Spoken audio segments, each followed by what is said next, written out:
Adventure 3 of The Adventures of Sherlock Holmes.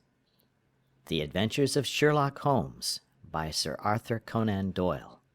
Adventure 3, A Case of Identity. "My dear fellow," said Sherlock Holmes as we sat on either side of the fire in his lodgings at Baker Street, "life is infinitely stranger than anything which the mind of man could invent. We would not dare to conceive the things which are really mere commonplaces of existence. If we could fly out of that window hand in hand, hover over this great city, gently remove the roofs, and peep in at the queer things which are going on, the strange coincidences, the plannings, the cross purposes, the wonderful chains of events, working through generations, and leading to the most outré results, it would make all fiction with its conventionalities and foreseen conclusions most stale and unprofitable." "And yet I am not convinced of it," I answered. "The cases which come to light in the papers are, as a rule, bald enough and vulgar enough. We have in our police reports realism pushed to its extreme limits, and yet the result is, it must be confessed, neither fascinating nor artistic."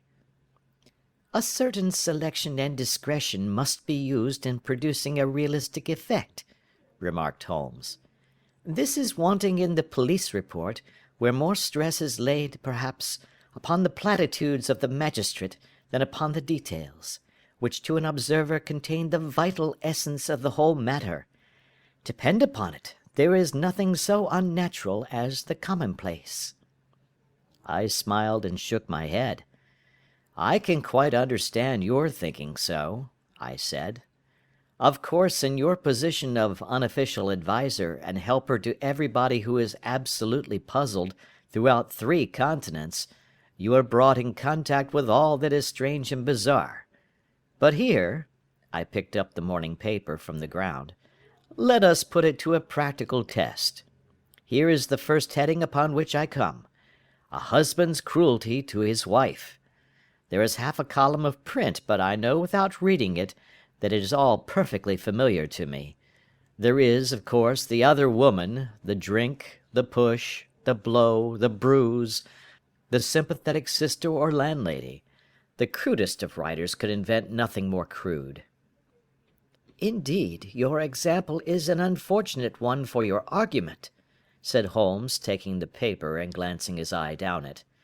"This is the Dundas separation case, and, as it happens, I was engaged in clearing up some small points in connection with it. The husband was a teetotaler. There was no other woman, and the conduct complained of was that he had drifted into the habit of winding up every meal by taking out his false teeth and hurling them at his wife, which, you will allow, is not an action likely to occur to the imagination of the average story-teller. Take a pinch of snuff, doctor, and acknowledge that I have scored over you in your example." He held out his snuff-box of old gold, with a great amethyst in the centre of the lid. Its splendour was in such contrast to his homely ways and simple life that I could not help commenting upon it. "Ah," said he, "I forgot that I had not seen you for some weeks. It is a little souvenir from the King of Bohemia, in return for my assistance in the case of the Irene Adler papers." "And the ring?" I asked, glancing at a remarkable brilliant which sparkled upon his finger. "It was from the reigning family of Holland, though the matter in which I served them was of such delicacy that I cannot confide it even to you, who have been good enough to chronicle 1 or 2 of my little problems." "And have you any on hand just now?" I asked with interest. "Some 10 or 12, but none which present any feature of interest. They are important, you understand, without being interesting. Indeed, I have found that it is usually in unimportant matters that there is a field for the observation, and for the quick analysis of cause and effect which gives the charm to an investigation. The larger crimes are apt to be the simpler, for the bigger the crime, the more obvious, as a rule, is the motive. In these cases, save for one rather intricate matter which has been referred to me from Marseilles, there is nothing which presents any features of interest. It is possible, however, that I may have something better before very many minutes are over, for this is one of my clients, or I am much mistaken." He had risen from his chair and was standing between the parted blinds, gazing down into the dull, neutral-tinted London street. Looking over his shoulder, I saw that on the pavement opposite there stood a large woman with a heavy fur boa round her neck, and a large curling red feather in a broad-brimmed hat, which was tilted in a coquettish Duchess of Devonshire fashion over her ear. From under this great panoply she peeped up in a nervous, hesitating fashion at our windows, while her body oscillated backward and forward, and her fingers fidgeted with her glove buttons. Suddenly, with a plunge, as of the swimmer who leaves the bank, she hurried across the road, and we heard the sharp clang of the bell. "I have seen those symptoms before," said Holmes, throwing his cigarette into the fire. "Oscillation upon the pavement always means an affaire à coeur. She would like advice, but it is not sure that the matter is not too delicate for communication. And yet even here we may discriminate. When a woman has been seriously wronged by a man she no longer oscillates, and the usual symptom is a broken bell wire. Here we may take it that there is a love matter, but that the maiden is not so much angry as perplexed or grieved. But here she comes in person to resolve our doubts." As he spoke there was a tap at the door, and the boy in buttons entered to announce Miss Mary Sutherland, while the lady herself loomed behind his small black figure like a full-sailed merchantman behind a tiny pilot-boat. Sherlock Holmes welcomed her with the easy courtesy for which he was remarkable, and having closed the door and bowed her into an arm-chair, he looked her over in the minute yet abstracted fashion which was peculiar to him. "Do you not find," he said, "that with your short sight it is a little trying to do so much typewriting?" "I did at first," she answered, "but now I know where the letters are without looking." Then, suddenly realizing the full purport of his words, she gave a violent start and looked up, with fear and astonishment upon her broad, good-humoured face. "You've heard about me, Mr. Holmes," she cried. "Else how could you know all that?" "Ha! Never mind," said Holmes, laughing. "It is my business to know things. Perhaps I have trained myself to see what others overlook. If not, why should you come to consult me?" "I came to you, sir, because I heard of you from Mrs. Etheridge, whose husband you found so easy when the police and everyone had given him up for dead. Oh, Mr. Holmes, I wish you would do as much for me. I'm not rich, but still I have 100 a year in my own right, besides the little that I make by the machine, and I would give it all to know what has become of Mr. Hosmer Angel." "Why did you come away to consult me in such a hurry?" asked Sherlock Holmes, with his finger-tips together and his eyes to the ceiling. Again a startled look came over the somewhat vacuous face of Miss Mary Sutherland. "Yes, I did bang out of the house," she said, "for it made me angry to see the easy way in which Mr. Winbank, that is, my father, took it all. He would not go to the police, and he would not go to you, and so at last, as he would do nothing, and kept on saying that there was no harm done, it made me mad, and I just on with my things and came right away to you." "Your father?" said Holmes. "Your stepfather, surely, since the name is different." "Yes, my stepfather. I call him father, though it sounds funny, too, for he is only 5 years and 2 months older than myself." "And your mother is alive?" "Oh, yes, mother is alive and well. I wasn't best pleased, Mr. Holmes, when she married again so soon after father's death, and a man who was nearly 15 years younger than herself. Father was a plumber in the Tottenham Court Road, and he left a tidy business behind him, which mother carried on with Mr. Hardy, the foreman. But when Mr. Windibank came, he made her sell the business, for he was very superior, being a traveller in wines. They got £4,700 for the goodwill and interest, which wasn't near as much as father could have got if he had been alive. I had expected to see Sherlock Holmes impatient under this rambling and inconsequential narrative, but on the contrary, he had listened with the greatest concentration of attention.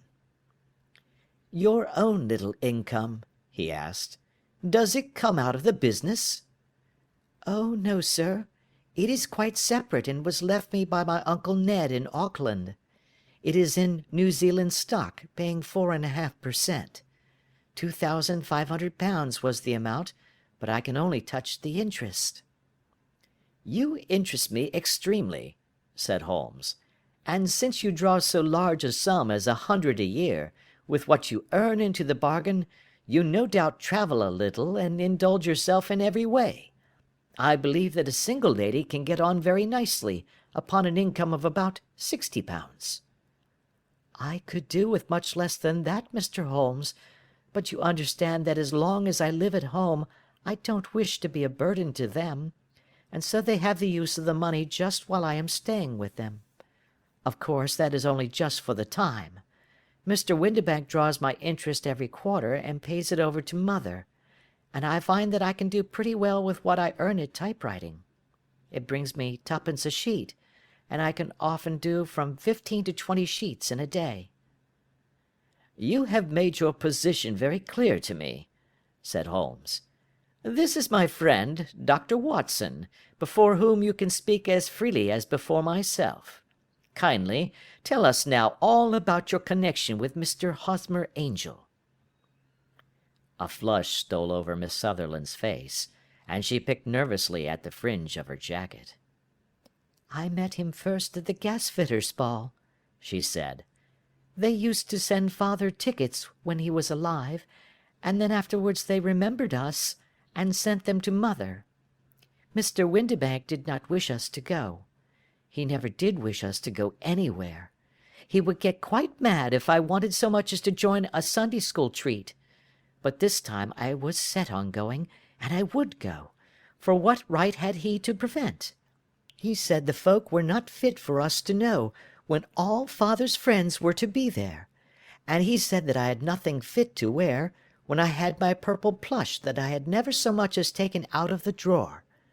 At last, when nothing else would do, he went off to France upon the business of the firm, but we went, mother and I, with Mr. Hardy, who used to be our foreman, and it was there I met Mr. Hosmer Angel." "I suppose," said Holmes, "that when Mr. Windibank came back from France, he was very annoyed at your having gone to the ball." "Oh, well, he was very good about it. He laughed, I remember, and shrugged his shoulders, and said there was no use denying anything to a woman, for she would have her way." "I see. Then at the gasfitters' ball you met, as I understand, a gentleman called Mr. Hosmer Angel." "Yes, sir. I met him that night, and he called next day to ask if we had got home all safe, and after that we met him. That is to say, Mr. Holmes, I met him twice for walks, but after that father came back again, and Mr. Hosmer Angel could not come to the house any more." "No?" "Well, you know father didn't like anything of the sort. He wouldn't have any visitors if he could help it, and he used to say that a woman should be happy in her own family circle. But then, as I used to say to mother, a woman wants her own circle to begin with, and I had not got mine yet." "But how about Mr. Hosmer Angel? Did he make no attempt to see you?" "Well, father was going off to France again in a week, and Hosmer wrote and said that it would be safer and better not to see each other until he had gone. We could write in the meantime, and he used to write every day. I took the letters in the morning, so there was no need for father to know." "Were you engaged to the gentleman at this time?" "Oh, yes, Mr. Holmes. We were engaged after the first walk that we took. Hosmer, Mr. Angel, was a cashier in an office in Leadenhall Street, and—" "What office?" "That's the worst of it, Mr. Holmes. I don't know." "Where did he live, then?" "He slept on the premises." "And you don't know his address?" "No, except that it was Leadenhall Street." "Where did you address your letters, then?" "To the Leadenhall Street post office, to be left till called for. He said that if they were sent to the office he would be chaffed by all the other clerks about having letters from a lady, so I offered to typewrite them, like he did his, but he wouldn't have that, for he said that when I wrote them they seemed to come from me, but when they were typewritten he always felt that the machine had come between us. That will just show you how fond he was of me, Mr. Holmes, and the little things that he would think of." "It was most suggestive," said Holmes. "It has long been an axiom of mine that the little things are infinitely the most important. Can you remember any other little things about Mr. Hosmer Angel?" "He was a very shy man, Mr. Holmes. He would rather walk with me in the evening than in the daylight, for he said that he hated to be conspicuous. Very retiring and gentlemanly he was. Even his voice was gentle. He'd had the quinsy and swollen glands when he was young, he told me, and it had left him with a weak throat and a hesitating, whispering fashion of speech. He was always well dressed, very neat and plain, but his eyes were weak just as mine are, and he wore tinted glasses against the glare." "Well, and what happened when Mr. Windibank, your stepfather, returned to France?" "Mr. Hosmer Angel came to the house again, and proposed that we should marry before father came back. He was in dreadful earnest, and made me swear, with my hands on the testament, that whatever happened I would always be true to him. Mother said he was quite right to make me swear, and that it was a sign of his passion.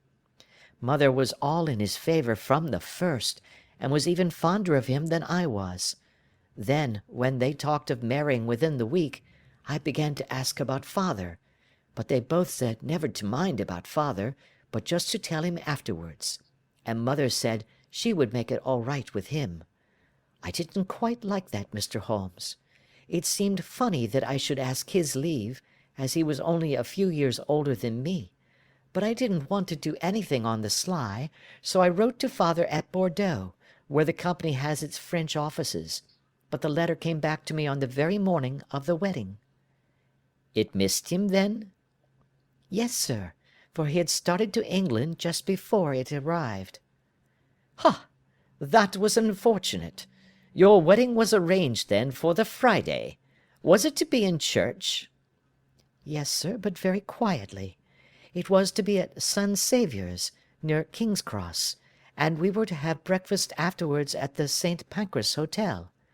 Hosmer came for us in a hansom, but as there were two of us, he put us both into it and stepped himself into a four-wheeler, which happened to be the only other cab in the street. We got to the church first, and when the four-wheeler drove up we waited for him to step out, but he never did, and when the cabman got down from the box and looked, there was no one there. The cabman said that he could not imagine what had become of him, for he had seen him get in with his own eyes.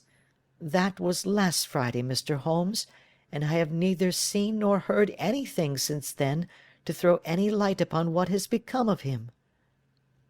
"It seems to me that you have been very shamefully treated," said Holmes. "Oh, no, sir. He was too good and kind to leave me so.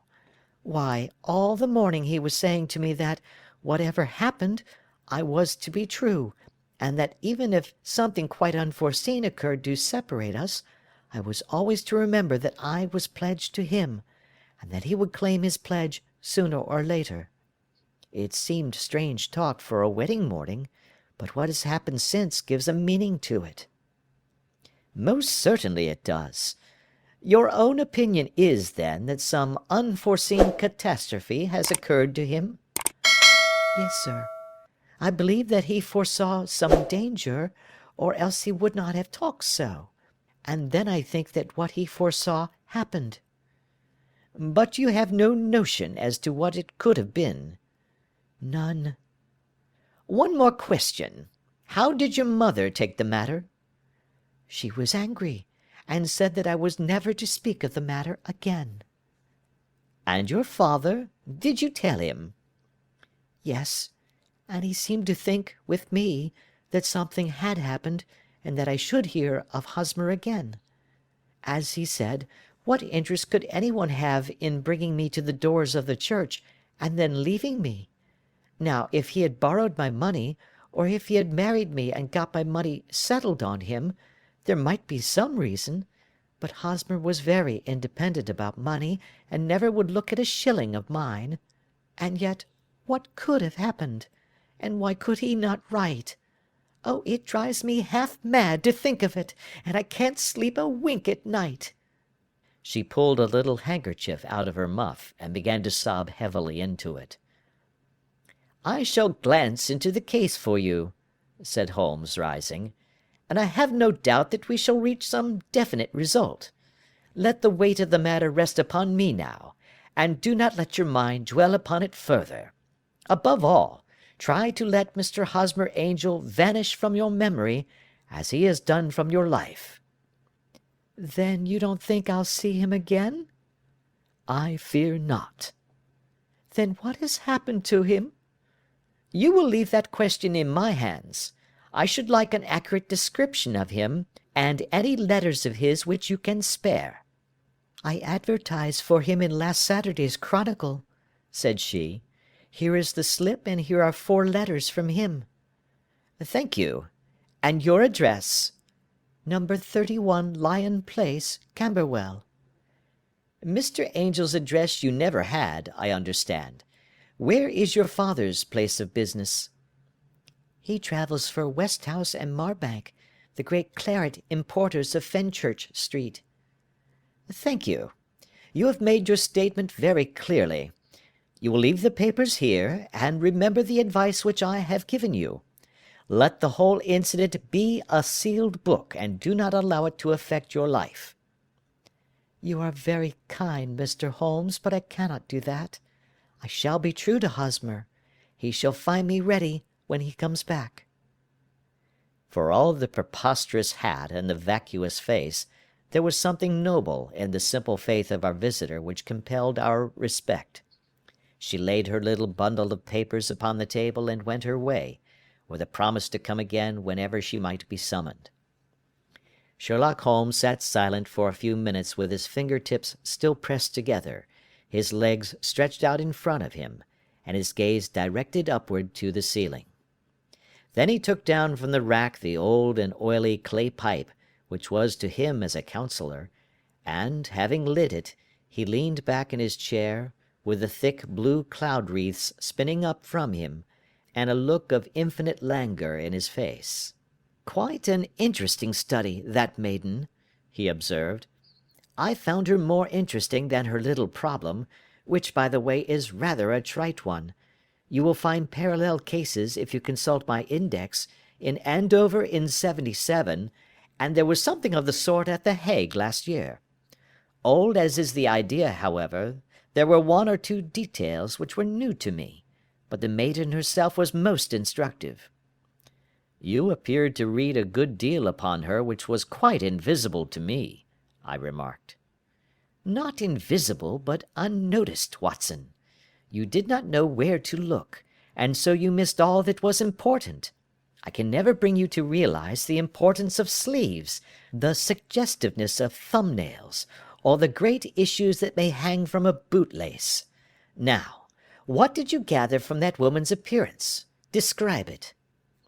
"Well, she had a slate-coloured, broad-brimmed straw hat, with a feather of a brickish red. Her jacket was black, with black beads sewn upon it, and a fringe of little black jet ornaments. Her dress was brown, rather darker than coffee colour, with a little purple plush at the neck and sleeves. Her gloves were greyish and were worn through at the right forefinger. Her boots I didn't observe. She had small, round, hanging gold earrings, and a general air of being fairly well-to-do in a vulgar, comfortable, easy-going way." Sherlock Holmes clapped his hands softly together and chuckled. "'Pon my word, Watson, you are coming along wonderfully. You have really done very well indeed. It is true that you have missed everything of importance, but you have hit upon the method, and you have a quick eye for colour. Never trust to general impressions, my boy, but concentrate yourself upon details. My first glance is always at a woman's sleeve. In a man it is perhaps better first to take the knee of the trouser. As you observe, this woman had plush upon her sleeves, which is a most useful material for showing traces.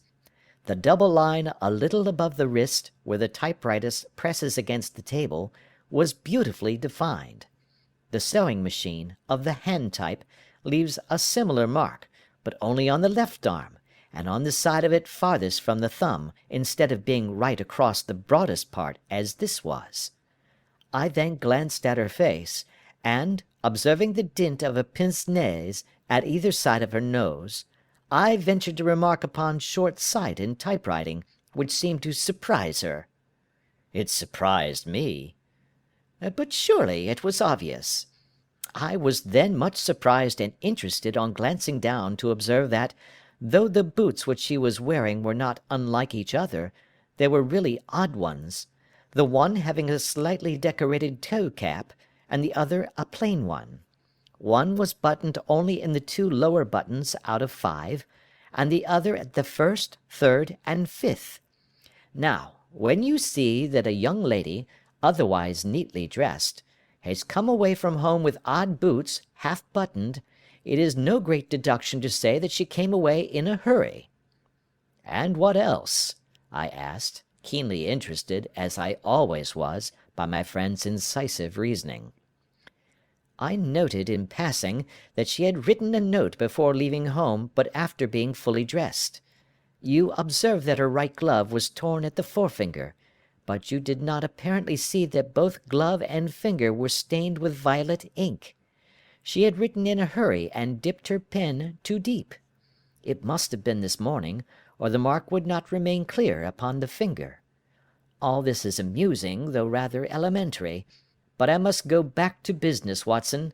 Would you mind reading me the advertised description of Mr. Hosmer Angel? I held the little printed slip to the light.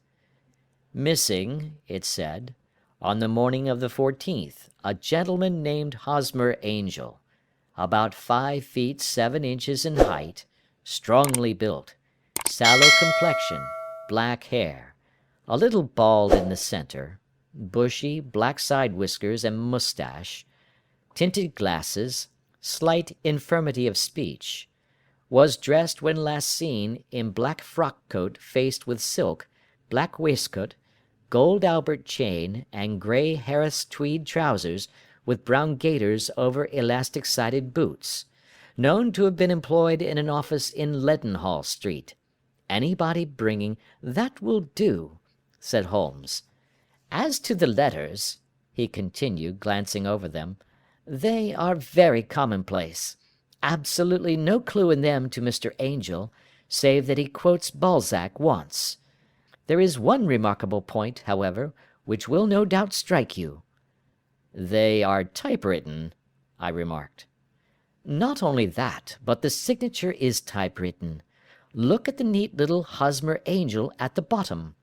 There is a date, you see, but no superscription except Leadenhall Street, which is rather vague.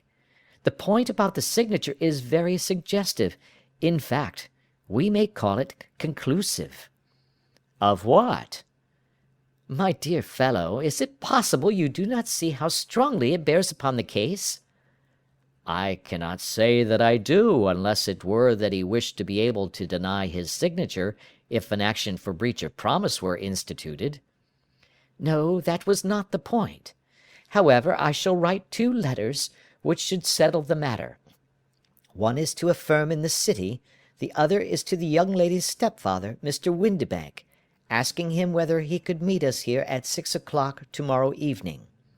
It is just as well that we should do business with the male relatives. And now, Doctor, we can do nothing until the answers to those letters come, so we may put our little problem upon the shelf for the interim."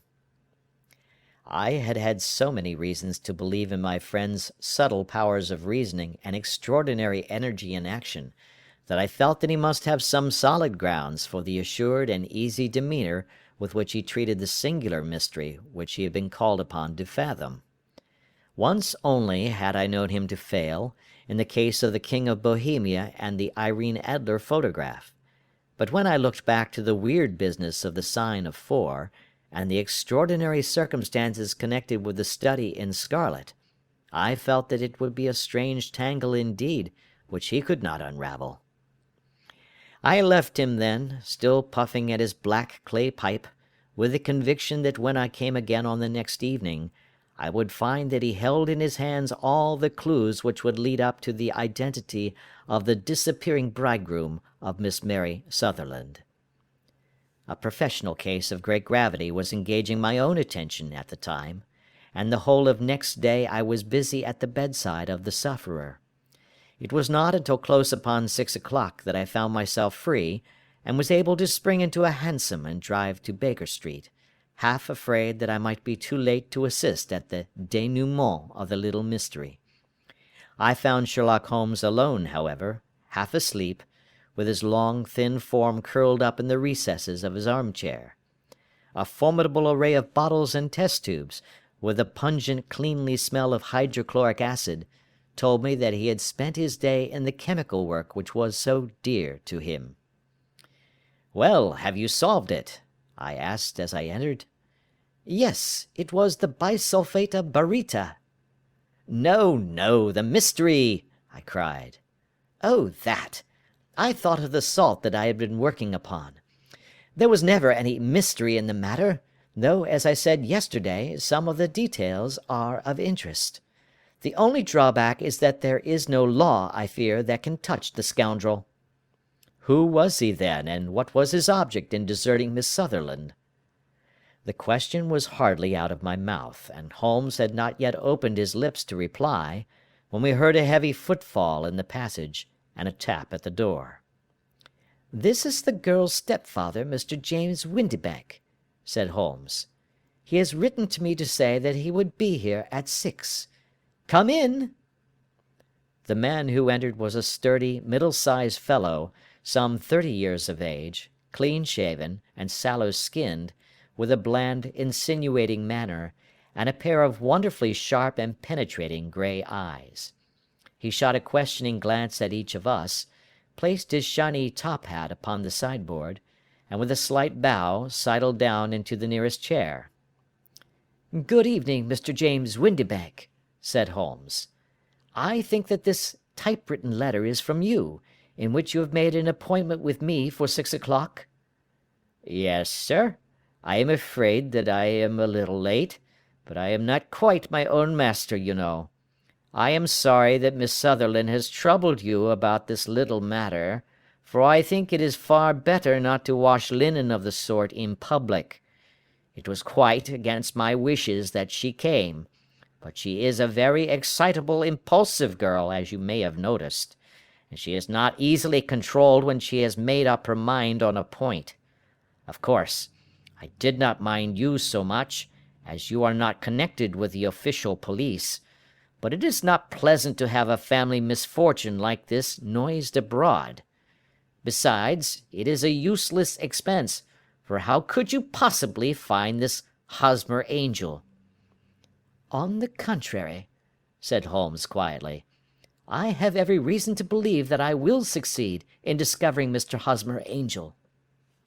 Mr. Windibank gave a violent start and dropped his gloves. "I am delighted to hear it," he said. "It is a curious thing," remarked Holmes, "that a typewriter has really quite as much individuality as a man's handwriting. Unless they are quite new, no two of them write exactly alike. Some letters get more worn than others, and some wear only on one side. Now, you remark in this note of yours, Mr. Windibank, that in every case there is some little slurring over of the E, and a slight defect in the tail of the R. There are 14 other characteristics, but those are the more obvious." "We do all our correspondence with this machine at the office, and no doubt it is a little worn." our visitor answered, glancing keenly at Holmes with his bright little eyes. And now I will show you what is really a very interesting study, Mr. Windibank, Holmes continued. I think of writing another little monograph some of these days on the typewriter and its relation to crime. It is a subject to which I have devoted some little attention. I have here 4 letters which purport to come from the missing man. They are all typewritten. In each case, not only are the E's slurred and the R's tailless, but you will observe, if you care to use my magnifying lens, that the 14 other characteristics to which I have alluded are there as well. Mr. Windibank sprang out of his chair and picked up his hat. I cannot waste time over this sort of fantastic talk, Mr. Holmes, he said. If you can catch the man, catch him, and let me know when you have done it. Certainly, said Holmes, stepping over and turning the key in the door. I let you know then that I have caught him. What? Where? Shouted Mr. Windibank, turning white to his lips and glancing about him like a rat in a trap. Oh, it won't do. Really, it won't, said Holmes suavely. There is no possible getting out of it, Mr. Windibank. It is quite too transparent, and it was a very bad compliment when you said that it was impossible for me to solve so simple a question. That's right. Sit down and let us talk it over. Our visitor collapsed into a chair, with a ghastly face and a glitter of moisture on his brow. It's not actionable, he stammered. I am very much afraid that it is not. But between ourselves, Windibank, it was as cruel and selfish and heartless a trick in a petty way as ever came before me. Now, let me just run over the course of events, and you will contradict me if I go wrong. The man sat huddled up in his chair, with his head sunk upon his breast, like one who is utterly crushed. Holmes stuck his feet up on the corner of the mantelpiece, and leaning back with his hands in his pockets, began talking rather to himself, as it seemed, than to us. The man married a woman very much older than himself for her money, said he, and he enjoyed the use of the money of the daughter as long as she lived with them. It was a considerable sum, for people in their position, and the loss of it would have made a serious difference. It was worth an effort to preserve it. The daughter was of a good, amiable disposition, but affectionate and warm-hearted in her ways, so that it was evident that with her fair personal advantages and her little income, she would not be allowed to remain single long. Now her marriage would mean, of course, the loss of 100 a year, so what does her stepfather do to prevent it? He takes the obvious course of keeping her at home and forbidding her to seek the company of people of her own age. But soon he found that that would not answer for ever. She became restive, insisted upon her rights, and finally announced her positive intention of going to a certain ball. What does her clever stepfather do then? He conceives an idea more creditable to his head than to his heart. With the connivance and assistance of his wife, he disguised himself, covered those keen eyes with tinted glasses, masked the face with a moustache and a pair of bushy whiskers, sunk that clear voice into an insinuating whisper, and doubly secure on account of the girl's short sight, he appears as Mr. Hosmer Angel, and keeps off other lovers by making love himself. It was only a joke at first, groaned our visitor. We never thought that she would have been so carried away. Very likely not. However that may be, the young lady was very decidedly carried away, and having quite made up her mind that her stepfather was in France, the suspicion of treachery never for an instant entered her mind. She was flattered by the gentleman's attentions, and the effect was increased by the loudly expressed admiration of her mother. Then Mr. Angel began to call, for it was obvious that the matter should be pushed as far as it would go if a real effect were to be produced. There were meetings, and an engagement, which would finally secure the girl's affections from turning towards anyone else. But the deception could not be kept up for ever. These pretended journeys to France were rather cumbrous. The thing to do was clearly to bring the business to an end in such a dramatic manner that it would leave a permanent impression upon the young lady's mind, and prevent her from looking upon any other suitor for some time to come. Hence those vows of fidelity exacted upon a testament, and hence also the allusions to a possibility of something happening on the very morning of the wedding. James Windibank wished Miss Sutherland to be so bound to Hosmer Angel, and so uncertain as to his fate, that for 10 years to come, at any rate, she would not listen to another man. As far as the church door he brought her, and then, as he could go no farther, he conveniently vanished away by the old trick of stepping in at one door of a four-wheeler, and out at the other. I think that was the chain of events, Mr. Windibank." Our visitor had recovered something of his assurance while Holmes had been talking, and he rose from his chair now with a cold sneer upon his pale face. "It may be so, or it may not, Mr. Holmes," said he. "But if you are so very sharp, you ought to be sharp enough to know that it is you who are breaking the law now, and not me.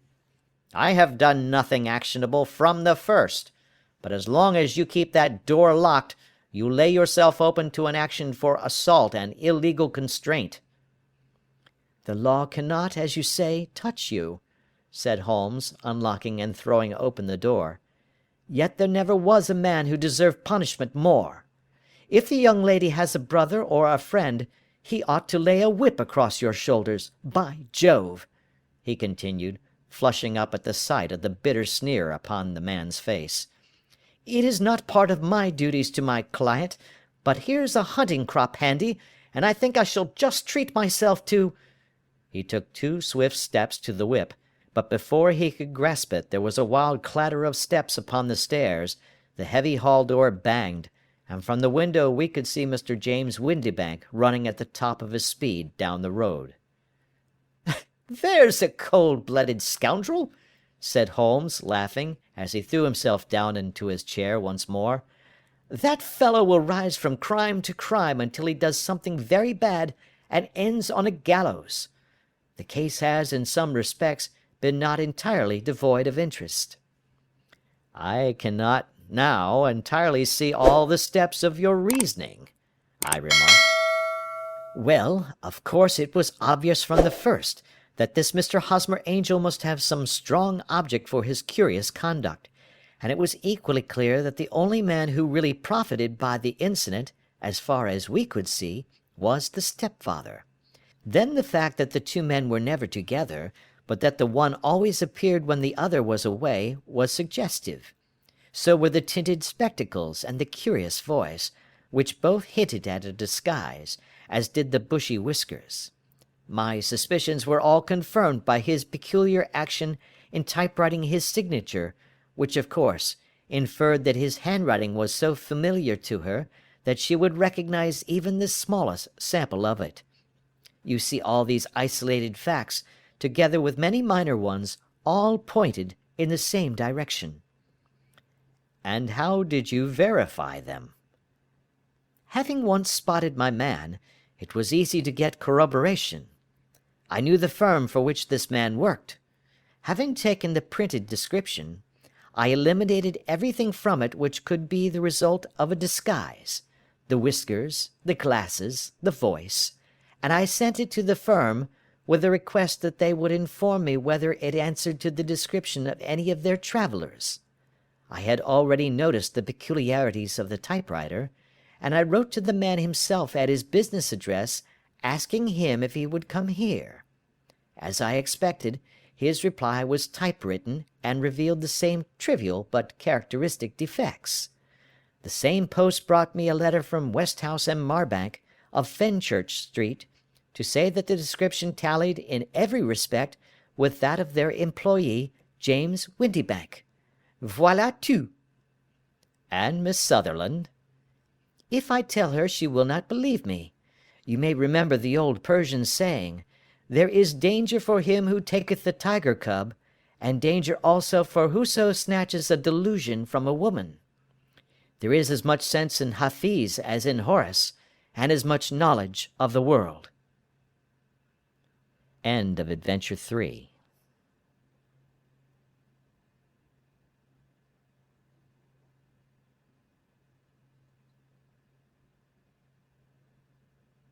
Be me.